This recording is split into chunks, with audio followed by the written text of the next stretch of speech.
დღევანდელ პროცესზე დაცვის მხარე წარმოადგენს დასკვნით სიტყვას. თუმცა მე შემიძლია გითხრათ, რომ 26 მაისის საქმეზე მტკიცებულებათა ერთობლიობით დადასტურდა ივანე მერაბიშვილის დამნაშავეობა. გონივრულ ეჭვს მიღმა სტანდარტით დადასტურდა მისი ბრალეულობა.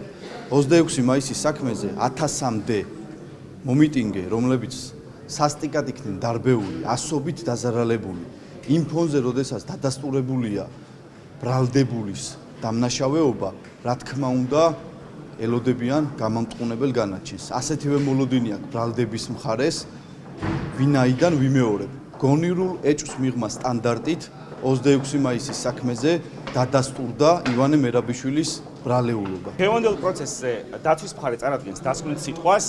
ჩვენ მიმოვიხილავთ იმ ანგარიშებს, რომელიც მოამზადეს საექსპერტო ჯგუფებმა, როგორც ამერიკულმა კომპანია დენსუსმა, ისე ლიტველმა ექსპერტებმა, მათი შეფასებით მიტინგის დაშლის გადაწყვეტილება და ტაქტიკა შეესაბამებოდა დასავლურ სტანდარტებს და არანაირი საფუძველი, რომ ვისაუბროთ ჩვენ ვანო მერაბიშვილის ბრალეულობაზე არ გვაქვს.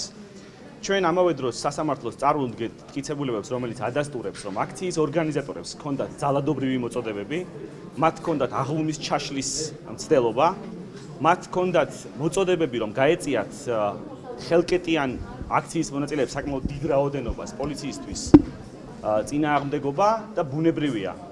შინაგან საქმეთა მინისტრი ვალდებული იყო, რომ გაეთავისუფლებინა რუსთაველის გამზირით, დაეკავებინა აგრესიული მომიტინგეები და გამოყენებულიყო შესაბამისი ძალა. ცალკეული პოლიციელების მიერ ძალის გადამეტებას დაცვის მხარე არ უარყოფს, მაგრამ ეს არავითარ კავშირში არ გახლავთ ვანო მერაბიშვილის ბრალეულობასთან. იცოდე ყველაფერი ექსკლუზიურად. ზონა ნიუსი.